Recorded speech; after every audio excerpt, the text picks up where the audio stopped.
कैसे हैं आप लोग। दोस्तों, आप लोगों का अपने चैनल पर वेलकम है। हेलो दोस्तों, मेरे चैनल का उद्देश्य एजुकेशन है, शिक्षा है। आज आपको मैथ से जुड़ी कुछ बेसिक बातें मैं बताऊंगा। मैथ का डेवलप कैसे हुआ, मैथ क्या है, मैथ बच्चों को ज़्यादा कठिन लगती है। दोस्तों, मैथमेटिक्स जो है वो हमारे जन्म से ही हमारे साथ जुड़ जाती है। मैथमेटिक्स एक ह्यूमन थिंग्स ही कह सकते हो कि मैथमेटिक्स जो है हमारे सामाजिक जीवन, हमारे आर्थिक जीवन, हमारे नैतिक जीवन, हमारे व्यवहारिक जीवन से जुड़ी हुई है। जैसा कि आप देखते हैं कि जब बच्चे का जन्म होता है तो उसके साथ डेट ऑफ बर्थ जुड़ जाती है, और इस डेट को हुआ, इस टाइम हुआ, है ना, सब मैथमेटिक्स लग रही है। मैथमेटिक्स लगती है तभी कहते हैं 206 हड्डियां हैं, 2 कान हैं, 1 नाक है, 2 आंखें हैं ना। सब मैथमेटिक्स है, उसका स्ट्रक्चर मैथमेटिक्स के बेसिस पर डेवलप किया गया है। यानी मैथमेटिक्स हमारे जन्म से ही या जन्म के पहले से ही, कहते नहीं, बायो बायो हमारे शरीर से जुड़ी हुई है, यानी कि जीव विज्ञान, बायोलॉजी हमारे शरीर से जुड़ी हुई है। लेकिन मैथमेटिक्स उस बायोलॉजी से ही, बायो के पहले से ही मैथमेटिक्स का एंटर हो जाता है, और हमारे जन्म के साथ निरंतर, जन्म से लेकर डेथ या जन्म से लेकर मृत्यु तक के बीच के जो अंतराल होता है उसमें हमारे साथ मैथ हर समय हर क्षण चलती रहती है। मैथमेटिक्स एक ह्यूमन नेचर भी है। जैसे कि आप दो बच्चों को देखिए, छोटे छोटे जो बच्चे हों उनको जो है, अभी आप मैथ के विषय में ना कोई फार्मूला बताए हैं, ना कुछ भी, ना स्कूल वो एक भी दिन गए हैं। छोटे छोटे हैं, 3-4 साल के बच्चे हैं दो, और आप जाइए दुकान पर और टाफ़ी ले आइए, आप 4-5 टाफ़ी लेकर आइए, और एक बच्चे को 2 दे दीजिए और एक बच्चे को 3 या 2-4 दे दीजिए। उनको ये नहीं पता है कि इनको कितनी आपने दिया है, या 2 दिया, 3 दिया, या हमको कितनी मिली है, 3 या 4, उनको गिनती नहीं आती। लेकिन फिर भी उनके नेचर में मैथमेटिक्स है, वो समझ जाएंगे कि वो इनको ज़्यादा दी गई है या हमको कम दी गई है, रोने लगते हैं ना। तो मैथमेटिक्स जो है हमारे ह्यूमन नेचर में है। तो मैथमेटिक्स बहुत ही इंटरेस्टिंग सब्जेक्ट है। मैथ दिखती है, मैथ विजुलाइज की जा सकती है, और मैथ को पढ़ने से हमारे अंदर शार्पनेस आती है, माइंड जो है शार्प होता है। और लोग कहते हैं कि जो मैथमेटिक्स होती है उसमें भावनाएं नहीं होती, फीलिंग्स नहीं होती हैं, या मैथमेटिक्स बोरिंग सब्जेक्ट होता है। तो दोस्तों, मैं बताना चाहता हूँ कि मैथमेटिक्स बहुत ही इंटरेस्टिंग और इंटरटेनिंग सब्जेक्ट है, क्योंकि मैथ में दिखता है ना। मैथ भी दिखती है, जैसे आपको अदर सब्जेक्ट दिखते हैं, है ना। अगर आपको कोई स्टोरी सुना रहा है या इतिहास बता रहा है तो इतिहास में आप देखेंगे शाहजहाँ थे और उनकी रानियां थी, ताजमहल कैसे बनवाया है, कैसे युद्ध हो रहे थे, है ना, महाराणा प्रताप अकबर का कैसे युद्ध हुआ हल्दी घाटी का। उसी प्रकार से मैथमेटिक्स भी जो है वो दिखती है ना। तो mathematics is very important subject of our life. दोस्तों, आज हम स्टार्ट करते हैं मैथमेटिक्स कुछ बेसिक बातों के साथ। हम कुछ आपको बेसिक चीजें बताएंगे। दोस्तों, मैथमेटिक्स में सबसे पहली चीज है कि प्राकृतिक संख्याएं क्या होती है। प्राकृतिक संख्या,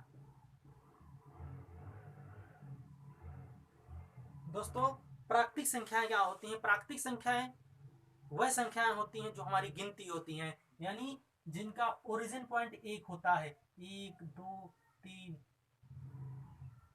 इन्फिनिटी। यानी जो संख्याएं 1 से स्टार्ट होती हैं, हमारी गिनती जो होती है वो प्राकृतिक संख्याएं होती हैं।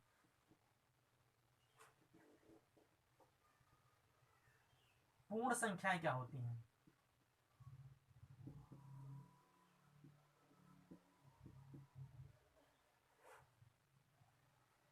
पूर्ण संख्याएं,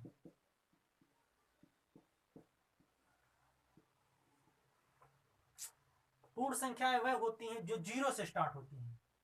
0 1 2 3 4 डॉट डॉट डॉट, ये हमारी पूर्ण संख्याएं होती हैं दोस्तों। यहाँ पर जीरो ना तो पॉजिटिव होता है ना तो नेगेटिव होता है। और पूर्णांक हमारे क्या होते हैं? पूर्णांक इंटीजर्स, पूर्णांक इसके जो दाईं तरफ होते हैं वो पॉजिटिव संख्याएं होती हैं, 1 2 3 4, और इधर हमारी ऋणात्मक संख्याएं, नेगेटिव नंबर।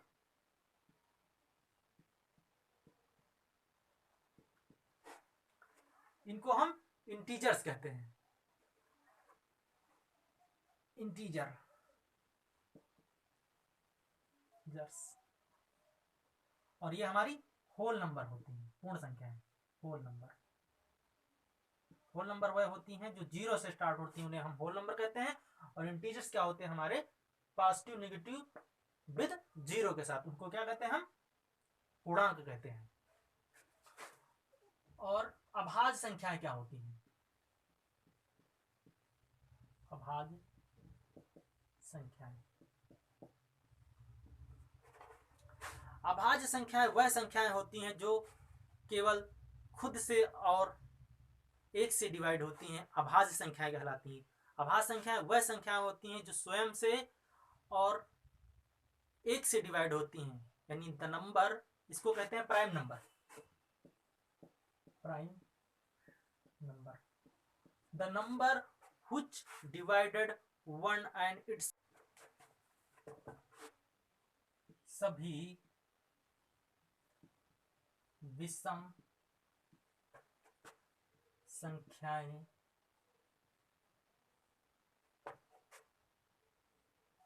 सभी अभाज्य संख्याएं, सॉरी, सभी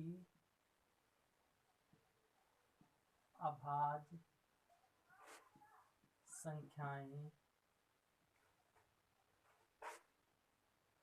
विषम संख्याएं होती हैं, विषम संख्याएं होती हैं, लेकिन सभी विषम संख्याएं अभाज्य संख्याएं नहीं होती हैं, लेकिन सभी विषम संख्याएं अभाज्य संख्याएं नहीं होती हैं। सभी विषम संख्याएं अभाज्य संख्याएं नहीं होती हैं, सभी अभाज्य संख्याएं विषम संख्याएं जरूर होती हैं, अवश्य होती हैं, लेकिन सभी जो हमारी विषम संख्याएं होती हैं वो अभाज्य संख्याएं नहीं होती। जैसे अगर आपसे कहें कि ये 9 क्या है? विषम है, लेकिन ये अभाज्य नहीं है, क्योंकि इसके क्या दो से ज्यादा फैक्टर हैं, 3 है ना, 1 है, 9 है, स्वयं 9 है ना। यानी कि विषम अभाज्य संख्याएं क्या कौन सी संख्याएं होती? वह संख्याएं जो केवल 2 फैक्टर रखती हैं, the numbers which only 2 factor, 1 and itself, यानी वह संख्याएं जो स्वयं से और एक से डिवाइड हो जाती हैं, अभाज्य संख्याएं कहलाती हैं। यानी कि सभी अभाज्य संख्याएं विषम संख्याएं होती हैं, लेकिन सभी विषम संख्याएं अभाज्य संख्याएं नहीं होती हैं। अभाज्य संख्याएं क्या होती हैं? 2 3 5 7 11 13, यानी ये संख्याएं क्या है? या तो वो स्वयं से कटेंगी या केवल अपने स्वयं से नंबर से कटेंगी, 1 एंड इटसेल्फ, है ना। तो ये अभाज्य संख्याएं होती हैं। अगला पॉइंट हमारा ये है कि अगर हम देखें कि ऐसी कौन सी अभाज्य संख्या है जो सम हो, तो दो एक ऐसी अभाज्य संख्या है, दो ऐसी अभाज्य संख्या है जो सम है, दो केवल एक ऐसी अभाज्य संख्या है जो सम है। अब बात करते हैं अगले पॉइंट की। अगर कोई नंबर हमारा a है और सपोज दैट अगर उसको हम 0 से डिवाइड करेंगे तो उसका आंसर क्या आएगा? इन्फिनिटी, क्या? नॉट डिफाइंड, नॉट डिफाइंड, या इसको हिंदी में कहते हैं अपरिभाषित, अपरिभाषित। परिभाषित, परिभाषित यानी जिसको हम डिफाइन नहीं कर सकते, डज नॉट डिफाइंड। यानी कोई भी नंबर हो, अगर आपको कोई कहे कि 5.0 की वैल्यू क्या होगी, इन्फिनिटी, क्योंकि जीरो टाइम से आप टेबल जब लगाओगे 5 में तो 0 1 जा 0, 0 2 जा 0, 0 3 जा 0, वो हमेशा 0 ही आएगा, स्वयं 0 आएगा, वो हम 5 तक कभी पहुंचेंगे नहीं। यानी कि 0 0 0 करते करते हम कहाँ, अनंत, जिसको अनंत कहते हैं। ये पॉइंट जो है बेसिक पॉइंट है। अब इसी प्रकार से अगर कोई ऊपर 0 हो, नीचे कोई नंबर हो, और उसको अगर हम डिवाइड करें तो उसका आंसर क्या आएगा, 0। जैसे फॉर एग्जाम्पल 0.5, आंसर क्या आएगा 0, की 5 0 0। तो ये बेसिक चीज है। और अगला पॉइंट कि अंडर रूट 1 की वैल्यू कितनी होती है, तो अंडर रूट 1 की वैल्यू हमेशा 1 होती है। किसी भी अगर अंडर रूट 2 की वैल्यू को पूछे तो आप कहोगे 1.423 या 1.432, ऐसे कुछ बता सकते हो। लेकिन अगर अंडर रूट 1 के ऊपर लगा है तो आप उसको 1 ही लिखेंगे, है ना। तो ये बेसिक चीज है कुछ। और अगला पॉइंट, अगर आपसे कहे कि a की पावर 0, a की पावर 0 की वैल्यू हमेशा क्या होती है, 1। a की पावर 0 की वैल्यू क्या होगी, 1। यानी कि कोई भी नंबर हमारा हो, चाहे वो हमारा डिजिट हो, हमारा अंक हो, या कोई हमारा लेटर हो, उसके ऊपर अगर ये क्या होता है, ये आधार होता है, और इसको क्या कहते हैं, घात कहते हैं, यानी पावर, और इसको कहते हैं बेस। तो उसके ऊपर अगर 0, जैसे 5 की पावर 0, तो इसकी वैल्यू क्या हो जाएगी, 1। 6 की पावर 0 1, या x की पावर 0 1। यानी जब किसी भी नंबर या अक्षर के ऊपर पावर 0 होती है तो उसकी वैल्यू हमेशा 1 कैलकुलेट की जाती है, 1 मानी जाती है। अब बात हम करते हैं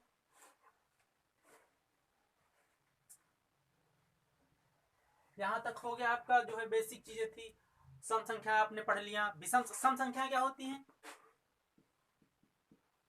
सम संख्याएं वह संख्याएं जो 2 से पूरी तरह डिवाइड हो जाती हैं, सम संख्याएं कहलाती हैं, जैसे 2 4 6 8 डॉट डॉट डॉट। और विषम संख्याएं क्या होती हैं, जो संख्याएं 2 से पूरी तरह डिवाइड नहीं होती हैं, विषम संख्याएं कहलाती हैं, जैसे 3 है, 1 है, 3 है, 5 है, 7 है, 9 है, विषम संख्याएं हो गई। अब उसके बाद हम बात करते हैं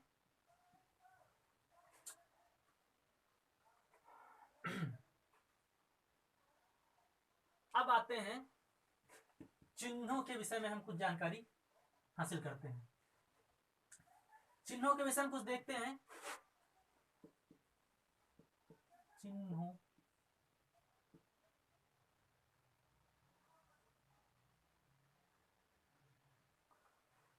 और हम चिन्हों के विषय में कुछ चलो देखते हैं। चिन्ह जैसे पहला रूल है, जैसे कोई नंबर हमारा पॉजिटिव नंबर है और उसको हमें जोड़ना है, ये कोई पॉजिटिव नंबर है, तो इसको क्या करेंगे, हम दोनों को जोड़ लेंगे और साइन हमारा क्या होगा, प्लस होगा, यानी कि ऐड कर लेंगे, दोनों को ऐड कर लेंगे। फॉर एग्जाम्पल जैसे 2 + 5 कितना हो जाएगा, 7। दूसरा नियम ये है कि अगर कोई हमारा नेगेटिव नंबर है और एक पॉजिटिव नंबर है तो हमेशा हम क्या करेंगे, साइन किसका आएगा, साइन जो नंबर हमारा बड़ा होगा, जो नंबर बड़ा होगा उसी का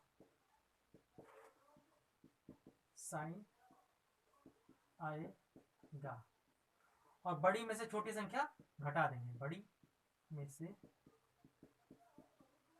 छोटी संख्या घटा देंगे, बड़ी में से छोटी संख्या घटा देंगे।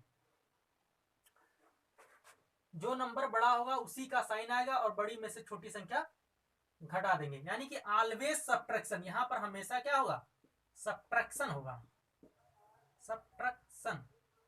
यहाँ पर ऑलवेज क्या होगा, सब्ट्रैक्शन होगा, हमेशा घटाना होगा। अगर दो अलग अलग साइन है, जैसे फॉर एग्जांपल आप देख लीजिए, जैसे कहें हम कहें माइनस का 10 प्लस का 5, तो क्या होगा, 10 हमारा बड़ा नंबर है तो इसी का साइन आएगा, और 10 में से 5 चला जाएगा, क्या हो जाएगा, माइनस का 5। अगर है माइनस का 30 प्लस का 20 तो क्या आ जाएगा, ये क्या है, बड़ा नंबर है तो इसका साइन माइनस, और 20 में से 30 में से 20 जाएगा, कितना आएगा।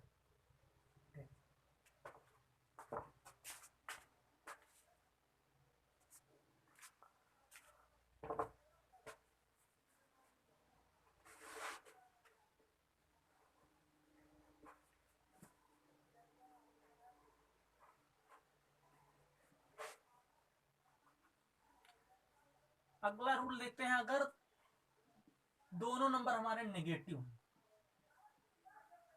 तो हम क्या करेंगे, माइनस साइन लगा लेंगे और दोनों का क्या कर लेंगे, ऐड कर लेंगे। अगर हमारे दोनों नंबर ऋणात्मक हैं तो हम क्या कर लेंगे, दोनों को ऐड कर लेंगे और माइनस साइन लगा देंगे। जैसे फॉर एग्जांपल